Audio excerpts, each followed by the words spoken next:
Assalamualaikum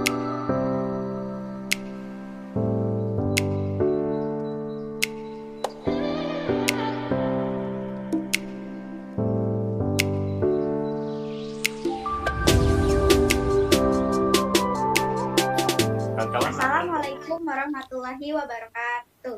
Waalaikumsalam warahmatullahi wabarakatuh. Selamat pagi semua. Selamat pagi, Ibu. Apa kabarnya? Alhamdulillah, Baik, Bu. Baik, Bu. Alhamdulillah. Nah, sebelum kita mulai pembelajaran pada pagi hari ini, alangkah baiknya kita berdoa.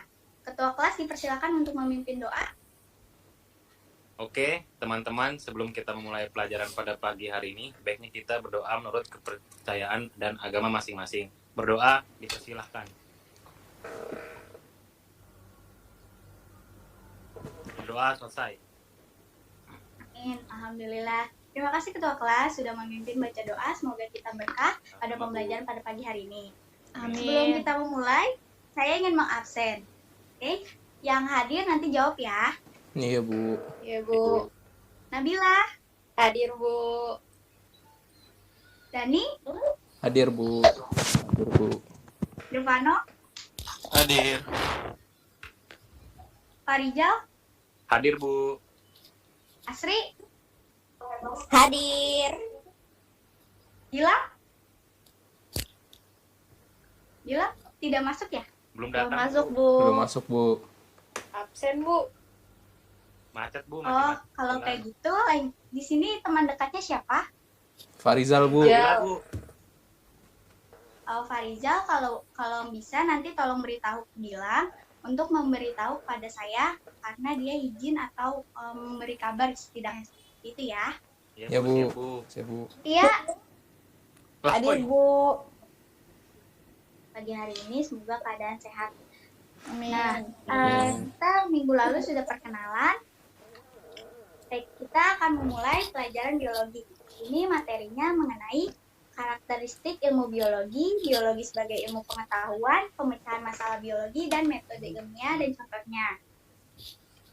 Sebelum kita mulai, karakteristik ilmu biologi itu yang mencirikan ilmu biologi apa sih? Kan sebelumnya kalian waktu SMP sudah pernah dapat kan materi pelajaran ilmu pengetahuan alam. Kira-kira apa ya yang mencirikan dari ilmu biologi? Ada yang ingin menjawab? Berbicara tentang makhluk hidup, Bu.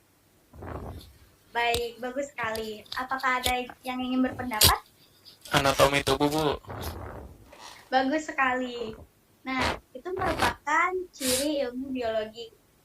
Sebelumnya anatomi tubuh itu kamu baca buku dari mana ya? Karena materi SMP itu sepertinya belum sampai ke situ. Baru materi ingatnya ulang. Duh, lupa, Bu. Lihat dari kuis di Wah, TV, hebat Bu. sekali Google. bacaannya. Iya, Bu. Lanjutkan ya. Oke, Bu. Nah, selanjutnya, Siap, Bu. bagaimana ciri-ciri biologi sebagai ilmu pengetahuan? Kenapa biologi bisa dikatakan ilmu pengetahuan? Saya tidak tahu, Bu. Oke, kalau begitu di sini Ibu akan membahas bagaimana ciri biologi sebagai ilmu pengetahuan.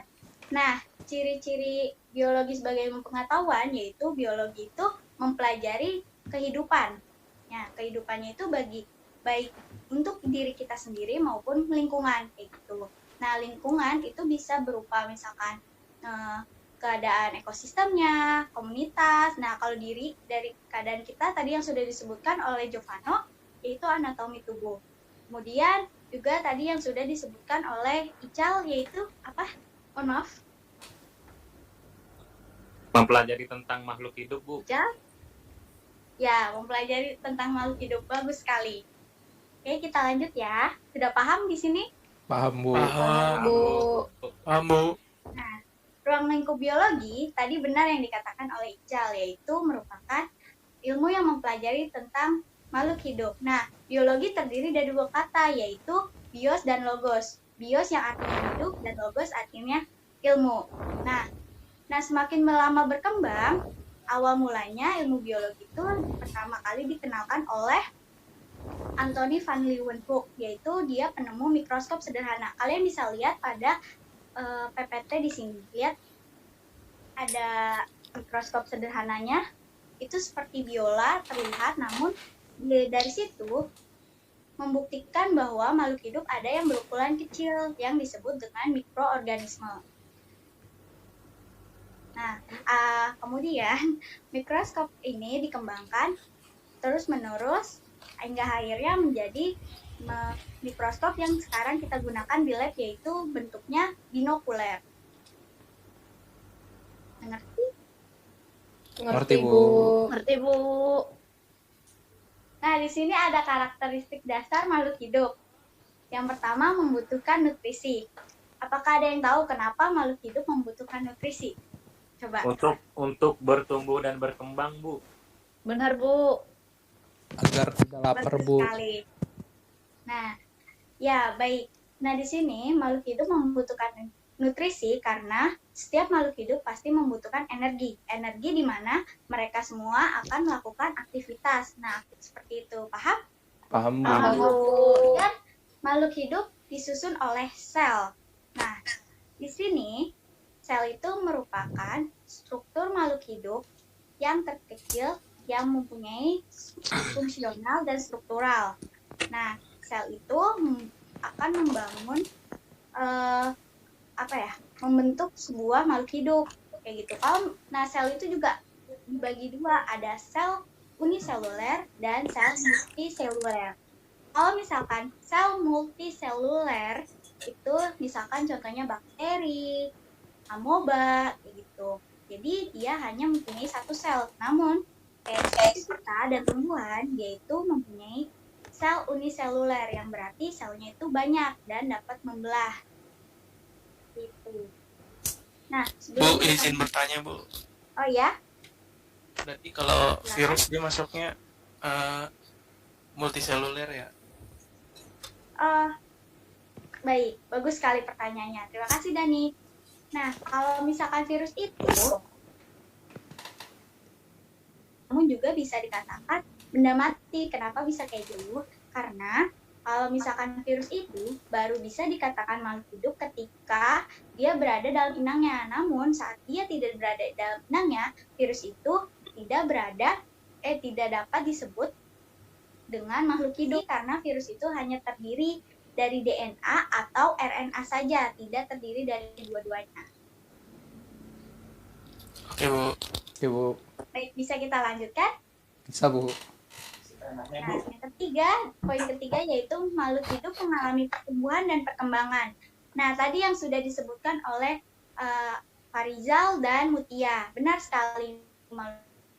Kalau manusia tadi dari bayi, anak-anak, remaja sampai dewasa. Itu. Tumbuhan juga dari biji, kecambah, terus tumbuhan kecil lama-lama bisa menjadi pohon. Bisa itu tumbuhannya dikotil.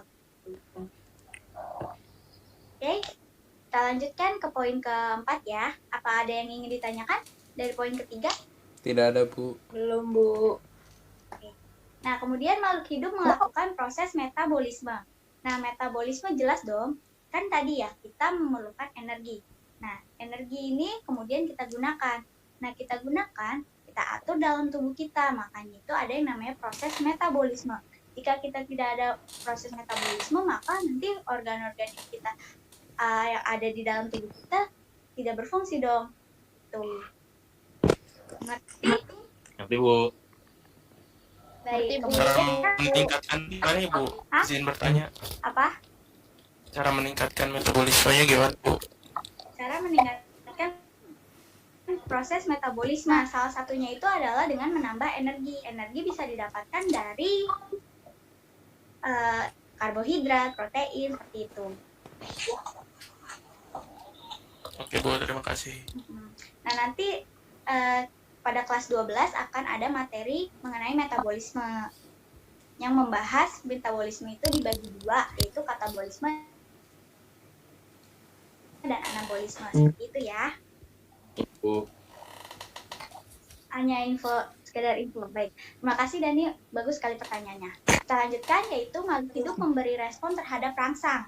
Nah, di sini kira-kira apakah ada yang bisa memberikan contoh?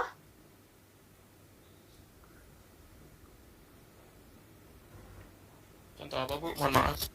Saya Bu. Ah ya, silakan Nabila. Mata kalau kena debu, kedip-kedip. Oh, bagus sekali. Nah, juga itu Bu, ada, adalah Bu. apa? Silakan. Tumbuhan putri malu, Bu. Disentuh, dia nutup, Bu. Baik sekali. Bagus-bagus jawabannya. Apakah ada lagi? Udah Bu, nggak kepikiran Bu. Oke, baik sekali. Ya, itu yang tadi sudah disebutkan oleh Nabila dan Fariza mengenai makhluk hidup memberikan respon terhadap rangsang.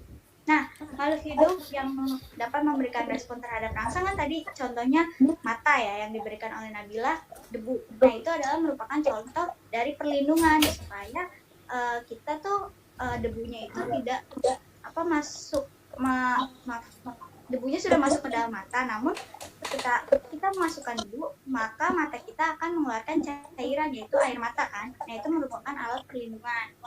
Nah, namun di sini ada juga memberikan respon terhadap rangsang itu misalkan saat kita merasakan lapar kayak gitu. Nah, merasakan lapar itu adalah respon terhadap rangsang yang dari dalam tubuh kita. Kalau yang tadi disebutkan oleh Nabila dan Farizal itu merupakan contoh dari respon terhadap rangsang dari luar. Nah, kalau misalkan rasa lapar, itu kan otomatis perut kita akan berbunyi kan. Itu karena lambung kosong. Nah, artinya kita memerlukan makan seperti itu.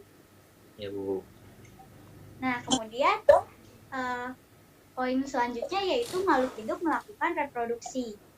Jelas dong, makhluk hidup melakukan reproduksi untuk memperbanyak keturunan. Nah, namun ada beberapa makhluk hidup yang melakukan reproduksinya dengan cara membelah diri seperti amoeba. Gitu. Nah, selanjutnya makhluk hidup mampu beradaptasi dengan lingkungan.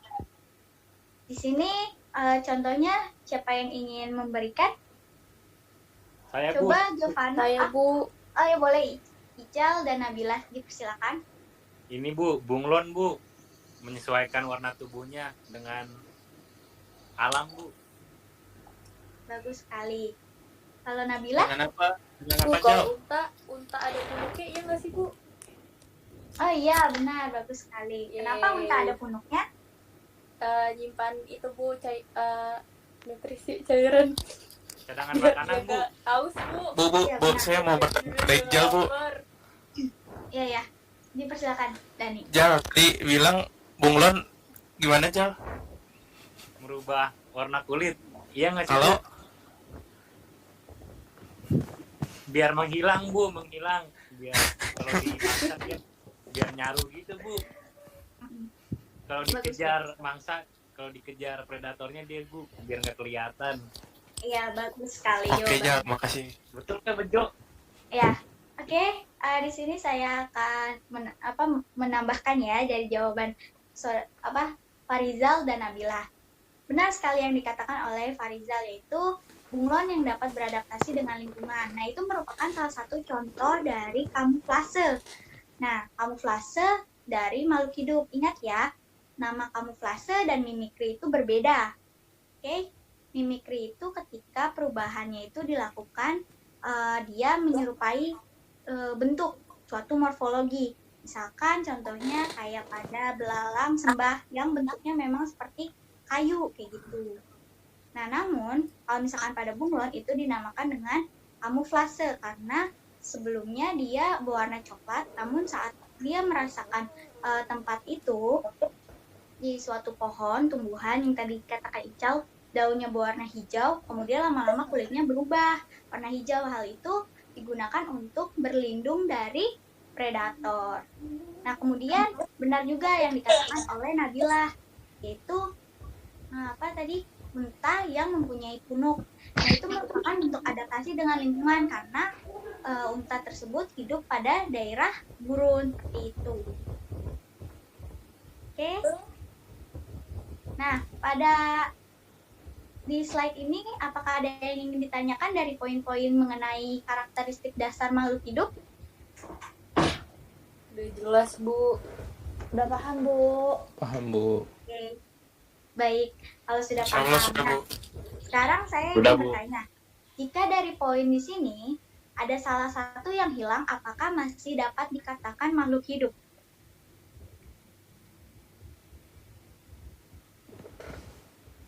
Bisa, Bu. Bisa? Coba, ada yang ingin berpendapat lagi? Mutia mungkin. Saya masih bingung, Bu. Kayaknya enggak deh, Bu. Coba, kenapa pada Nabila mengatakan tidak?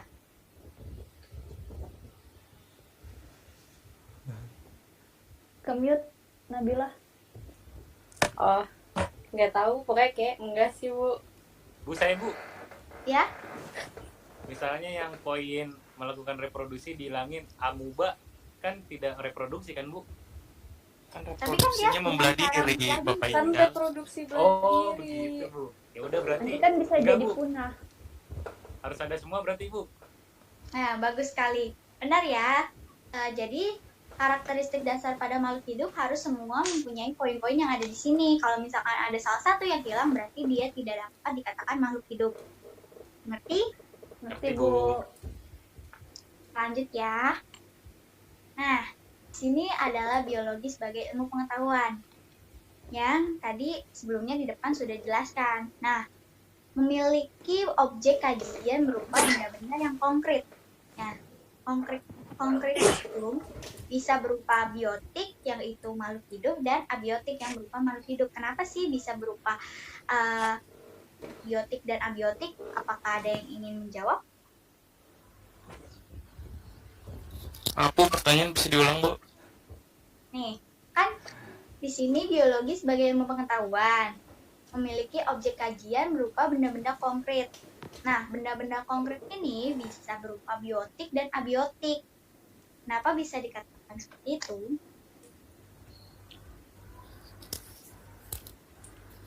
Saya tidak tahu, Bu. Tidak tahu, Bu. Tidak mengerti apa itu biotik, Bu. Abiotik juga apa, Bu? Abiotik Lupa, itu Bu. adalah benda mati yang tidak hidup. Kalau biotik itu makhluk hidup. Oh, Bu, karena makhluk hidup bisa menempel di benda mati, Bu. Wow. Wah, bagus Benar sekali nggak, Bu? jawabannya. Ya, nah, baik di sini saya akan menambahkan memiliki objek kajian berupa benda-benda konkret. Benda-benda konkret ini bisa berupa abiotik dan biotik. Kenapa dapat dikatakan seperti itu? Nah, tadi mungkin yang dijawab Nabila cukup tepat, yaitu makhluk hidup dapat menempel pada daerah benda mati. Mungkin contohnya itu pada ini kali ya, lumut ya. Iya, Bu, bisa, Bu. Iya, Bu. Mungkin. Gitu. Nah, itu adalah merupakan suatu ekosistem. Jadi, yaitu di mana makhluk hidup itu selalu bergantung pada benda mati juga, tidak hanya pada sesamanya kayak gitu. Jadi kayak kita juga sebagai makhluk sosial juga kan kita memerlukan benda mati seperti itu. Baik, Bu. Paham? Paham, Bu. Paham, Nah, Bu. Lanjut ya, kajian ilmu biologi adalah makhluk hidup. Nah, sini biologi mempunyai langkah-langkah sistematis. Langkah-langkah sistematis, apakah ada yang ingin memberi contoh? Tidak tahu, Bu. Saya nggak tahu, Bu. Oke. Nah, memiliki langkah-langkah sistematis. Jelas ya. Tadi saya sudah menyinggung mengenai sel. Nah, sel itu adalah susunan bagian terkecil, fungsional, dan struktural pada makhluk hidup yang akan membentuk kehidupan. Nah, dari sel itu akan berkembang menjadi jaringan. Dari jaringan akan membentuk menjadi Organ. organ, dari organ menjadi sistem organ, kemudian dari sistem organ akan menjadi individu seperti kita. Nah, Nah, kayak gitu. Nah, dari hal tersebut sudah terlihat kan bahwa biologi itu merupakan ilmu pengetahuan yang mempunyai langkah-langkah sistematis. Itu baru satu contoh saja. Kemudian ada contoh lagi pertumbuhan dan perkembangan. Seperti tadi, langkah-langkah Oh, iya, Bu. sistematisnya dari bayi, anak-anak, remaja sampai dewasa. Kan tidak ada yang mungkin kan kalau misalkan dari bayi tiba-tiba jadi dewasa. Seperti itu. Mengerti? Mengerti, Bu. Ibu. Kita lanjutkan ya. Biologi sebagai ilmu pengetahuan bersifat universal. Maksud di sini universal yaitu misalkan kita ada di negara Indonesia, kan? Mengatakan bahwa tadi tuh amoeba bereproduksi dengan cara membelah diri. Nah, ketika kalian berada di Australia, maka itu valid. Nah, kalau misalkan amoeba itu memang benar, dia bereproduksi dengan cara membelah diri. Kayak gitu. Jadi, universal yang artinya seluruh dunia atau semuanya itu mengatakan bahwa ilmu biologi ini itu sama gitu. Tidak ada yang membedakan walaupun berbeda daerah seperti itu.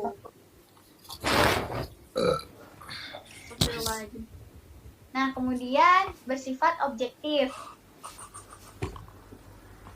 Bersifat objektif tadi bisa dilihat dari ini ya. Poin yang pertama ya. Iya, Bu. Iya, Bu. Nah, kemudian bersifat verifikatif. Apakah ada yang ingin berpendapat? Gimana, Bu? Tidak ada, Bu. Bersifat verifikatif. Verifikatif itu teruji, Bu. Ya, bagus sekali. Contohnya? Contohnya, saya tidak bisa ngasih contoh, Bu. Contohnya seperti tadi, kayak misalkan amoeba itu bereproduksi dengan cara membelah diri, kan itu sudah dari proses penelitian. Sudah itu dia bersifatnya verifikatif. Kemudian di akhir adalah kebenaran yang dihasilkan dari ilmu yang tidak mutlak. Apa sih maksudnya di sini? Yang di poin terakhir, kebenaran yang dihasilkan dari ilmu yang tidak mutlak. Bisa berubah-ubah, Bu. Ya, benar sekali. Bisa berubah-ubah karena adanya perkembangan. Perkembangannya ilmu pengetahuan. Yaitu kalau misalkan kebenaran yang dihasilkan ilmu yang tidak mutlak. Awal mulanya, ada penelitian yang mengatakan bahwa makhluk hidup itu berasal dari benda mati, gitu. Nah, kemudian setelah melakukan penelitian yang akhirnya dibantah oleh namanya penemu Louis Pasteur dan dia melakukan suatu penemuan bahwa makhluk hidup itu berasal dari makhluk hidup, bukan dari benda mati, gitu. Nah, di sini ada pemecahan masalah biologi dengan metode ilmiah dan contohnya. Coba kalau misalkan dari sebelumnya, biologi sebagai ilmu pengetahuan, kira-kira slide di sini masuknya ke poin yang mana ya? Verifikatif, Bu. Lalu, Coba lihat, Bu, sebelumnya. Langkah-langkahnya, Bu, mau lihat, Bu. ya, Rumusan masalah, lihat Bu. sekilas saja. Kemudian, kira-kira merupakan contoh dari Kebenaran yang dihasilkan dari ilmu tidak mutlak. Memiliki Langkah langkah sistematis, sistematis. Bu. ya, Memiliki bagus, langkah bagus sekali. sistematis, Bu. Ya, merupakan memiliki langkah-langkah yang sistematis. Mungkin bisa dikatakan kebenaran hasil ilmu yang tidak mutlak ini merupakan pemecahan masalah biologi dan metodenya ketika dia terus berkembang ya ilmunya. Benar, Bu. Nah, baik, di sini saya akan membahas satu persatu, yaitu pertama dari rumusan masalah, mengumpulkan data, mengumpulkan hipotesis, menguji hipotesis, menarik kesimpulan, terus ada perumusan teori, kemudian publikasi. Nah, kalian sebagai siswa, nanti ketika mahasiswa akan melakukan penelitian yang kemudian harus dipublikasi, kayak gitu. Saya katakan kalau di sini adalah pengaruh pemberian dosis pupuk NPK terhadap kecepatan pertumbuhan kedelai. Kalian bisa lihat di sini rumusan masalahnya di depannya menggunakan kata apakah, berarti ini mencari data kuantitatif. Nah, dari sini juga ada variabel bebas, terikat, dan antara.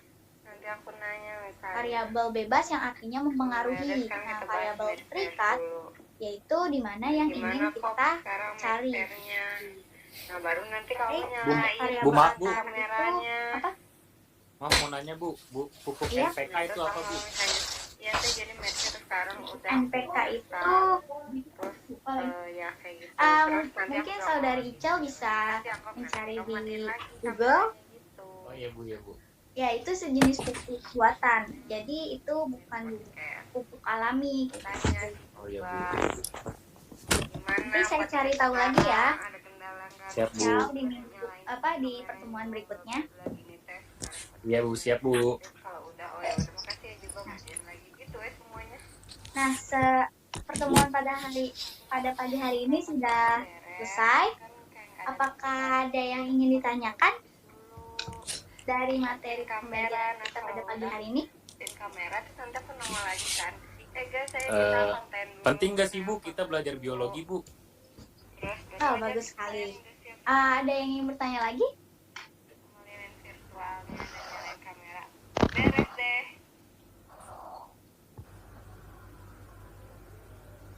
Sudah ya pertanyaannya Ical? Oke, akan saya jawab.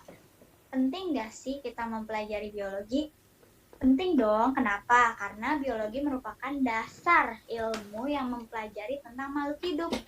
Nah, makhluk hidup sendiri kan itu diri kita sendiri ya. Masa kita tidak tahu apapun tentang diri kita kayak gitu kan?